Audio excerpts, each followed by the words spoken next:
July 3, 1970, 23:47 hours. All security cameras at the Palace of the Revolution went dark simultaneously. The guards were in panic. Fidel Castro's bedroom was completely empty. The window open, the sheets rumpled, but there were no signs of struggle. The Comandante, who had not left the palace alone in 11 years, had vanished as if he had dissolved into thin air. But they still didn't know something. Fidel's disappearance was only the beginning of the plan. Subscribe to the channel to discover unknown secrets about Fidel Castro, and turn on notifications to learn something new every day.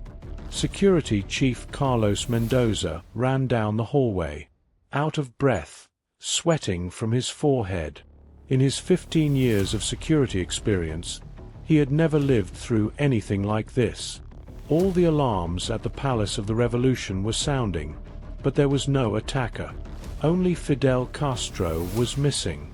Carlos checked the bedroom door once more. The window was completely open.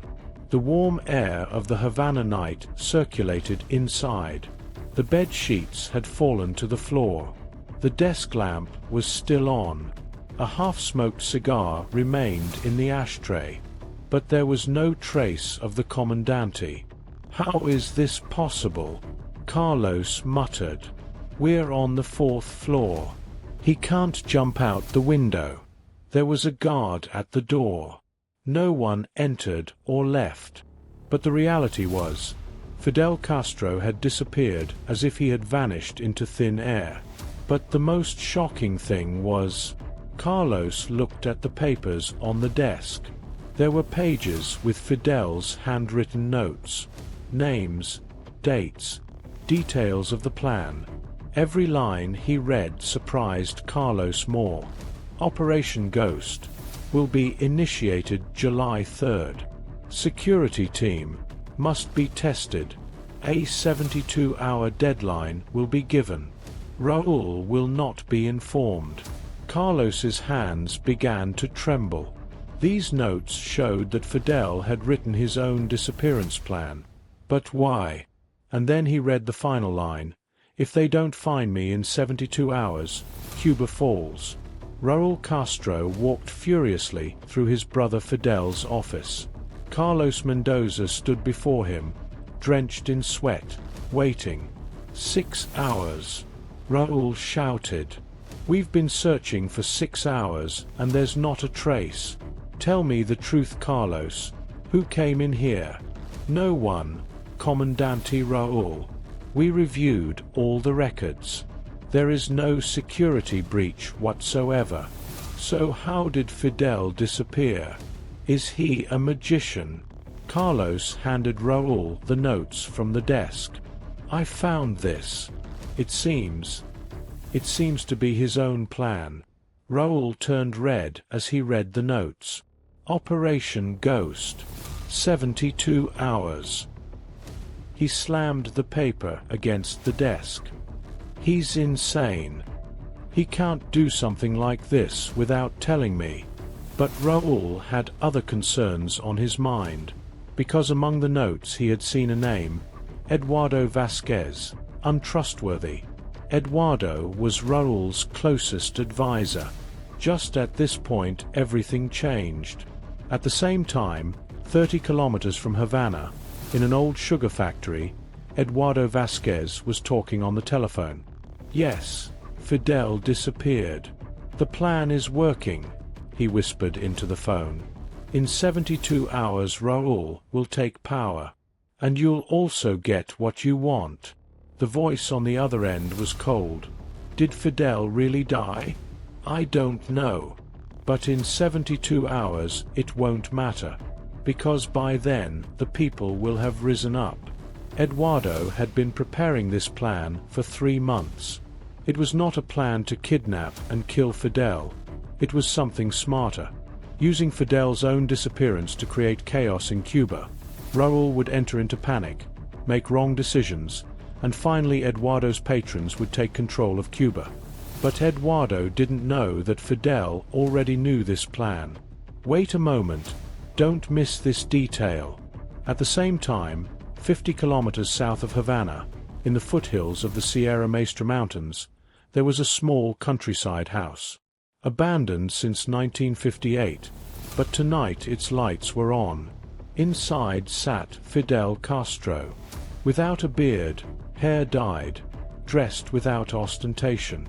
There was only one person with him, his old revolutionary companion Manuel Torres. "You guessed correctly," said Manuel. "Eduardo contacted the CIA tonight."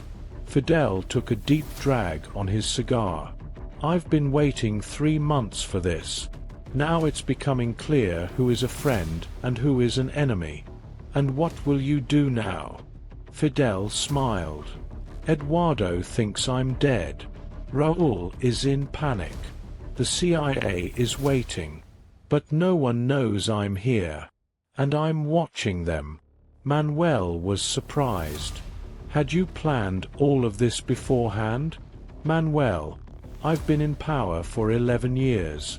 I receive 50 death threats every day. But this time is different. The threat comes from within. You still haven't seen the biggest surprise." Fidel stood up, walked toward the window. Outside only the sound of insects could be heard. But inside the atmosphere was tightening. "Manuel," said Fidel, turning his back, "why do you think I chose this place? Because it's safe?" "No." Fidel turned around. There was a cold gleam in his eyes. "Because this is the place where we first fought together in 1958. Do you remember?" Manuel's face paled. "Fidel, hey. You were a spy for Batista back then, and I knew it. But I forgave you, because I thought you were loyal." Fidel opened the file on the table. "But in this CIA report your name also appears, Manuel." Manuel's hands began to tremble. "I was pressured, Fidel. They threatened my wife. 40 years of friendship, Manuel. 40 years." Fidel's voice rose. "And you sold me to Eduardo?" Manuel fell to his knees. "Yes. Yes, I sold you. But I changed the plan, Fidel. That's why I brought you here. To save you." Fidel stopped. "What do you mean? The real plan wasn't this, Fidel. Eduardo was going to kill you. Tonight. At the palace. But I gave him false information. To hide you here. You won't believe this, but..." Manuel was already crying. "Eduardo's plan was this. Tonight he was going to kill you at the palace. Then he would put a fake body. He would tell everyone that American agents attacked. Raúl would be furious, attack America. The Soviets wouldn't give support. And finally Cuba would fall into the hands of Eduardo's patrons." Fidel was in shock. "And who would provide the body?" "Me." Manuel's voice was barely a whisper. "I was going to find someone your age. We would grow him a beard. We would destroy his face. And everyone would think you had died. But you brought me here. Because I repented at the last moment. I remembered our 40-year friendship. And actually my wife was already dead, Fidel. 2 months ago, from cancer. Eduardo doesn't know. He thinks he still controls me with threats." Fidel's mind was confused. No one fully knew the plan. Eduardo was playing one game, Manuel another. But what about Raúl? Was he also? What you're seeing now is nothing. July 4th, noon. At the Palace of the Revolution, Raúl Castro organized an emergency meeting. Military commanders, security chiefs, intelligence agents. Everyone was sitting around the table. "Fidel Castro has been missing for 12 hours, said Raúl in a serious voice. "This could be a murder, a kidnapping, or..." Eduardo interrupted. or the work of the Americans? Yes, Raúl confirmed. That's why we're closing all borders. No one can enter or leave Cuba. Our army is on maximum alert. The military commander asked, "What will we tell the people?" Raúl hesitated. "Nothing yet. But if Fidel doesn't appear in 48 hours... He paused. "We will declare a state of emergency." Eduardo smiled internally. The plan was working. But when the meeting ended, Raúl pulled Eduardo aside. "Eduardo, I need to talk to you." Eduardo's heart raced. "Of course, Comandante." Raúl pulled out a file. "In the notes I found this morning on Fidel's desk, your name appears. It says, untrustworthy." I don't understand." "I didn't understand either, Eduardo, until the intelligence report arrived." Raúl opened the file. "In the last 3 months you've contacted the CIA 7 times. Eduardo's face turned white. This is a misunderstanding." "A misunderstanding?" Raúl stood up. "You're my closest advisor, Eduardo. And you met with the CIA 1 day before Fidel disappeared." Eduardo was cornered. Either he was going to confess, or he was going to flee. And he chose a third option. Eduardo pulled his pistol from his pocket. "Step back, Raúl." Raúl was surprised. "Eduardo, what are you doing? You don't understand. Fidel destroyed this country. He's been isolating us for 11 years. Our people are hungry. Our economy has collapsed. We must make peace with America. This is not your decision." "No, but now it will be our decision." Eduardo pointed the pistol at Raúl. "Fidel is already dead. After you die too, I will lead Cuba." Raúl raised his hands. "Eduardo, you've gone mad. If you kill me, what will happen? The people will rise up. We'll tell the people that the Americans attacked, that they killed Fidel and then killed you too.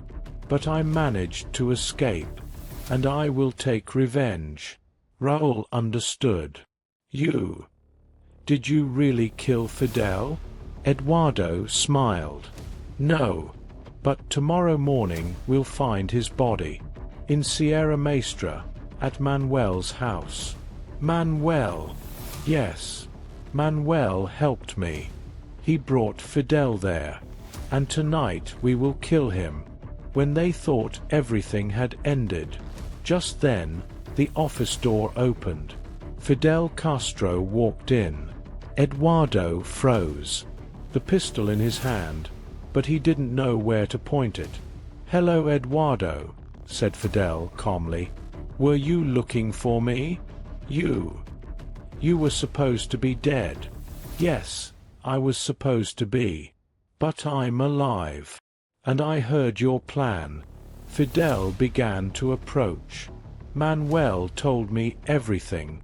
Eduardo went crazy. "Manuel betrayed you. He was supposed to help you." "Manuel betrayed me, Eduardo.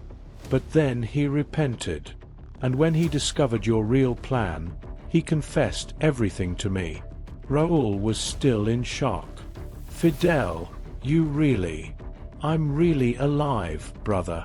And we recorded all of Eduardo's conversations with the CIA. Fidel pressed the player on the desk. Eduardo's voice was heard. "After Fidel dies, Cuba will be ours." Eduardo pointed his pistol at Fidel. "None of this matters anymore. I'll kill you right here." But he couldn't shoot, because a hand from behind took the pistol from him. Manuel Torres was there. "I'm sorry, Eduardo, but 40 years of friendship is worth more." On Havana's radio, the announcer proclaimed, "Comandante Fidel Castro has returned from a long secret mission. For 72 hours, he carried out an important operation for the country's security. At the palace sat Fidel, Raúl, and Manuel. Eduardo was in prison. "Why didn't you tell me?" asked Raúl. "Because I needed to learn who was trustworthy and who wasn't," said Fidel. "You are my brother, but Eduardo has also been with me for 10 years. The only way to find the traitor among us was this." "And what about Manuel? He also betrayed you." Fidel looked at Manuel. "Manuel made a mistake. But in the end he chose what was right. Eduardo, however, betrayed until the very end." Manuel bowed his head. "Thank you for forgiving me, Fidel." "I didn't forgive you, Manuel. But I'm giving you a second chance. Because 40 years of friendship means something." When the sun set, Fidel Castro observed Havana from the balcony. For 72 hours, the city had been dragged into chaos. But now everyone was in their homes, safe. Raúl approached. "Brother." "Yes. Don't do something like this again. I'm old. I can't handle these emotions." Fidel laughed. "I can't promise you that, brother. Because our enemies never give up. So who will we trust from now on? We won't completely trust anyone, but we'll trust each other." The two observed the city in silence. The lights turned on one by one in Havana. Life went on. But both knew this war would never end, because the greatest test of a leader was knowing who to trust. And Fidel Castro had passed this test. For now. For 72 hours Cuba held its breath. A leader had disappeared, but in reality, he was playing his greatest game. Eduardo betrayed. Manuel repented. Raúl worried. But Fidel had calculated everything. Because sometimes disappearing is the only way to be found. And sometimes trusting is the only way not to trust.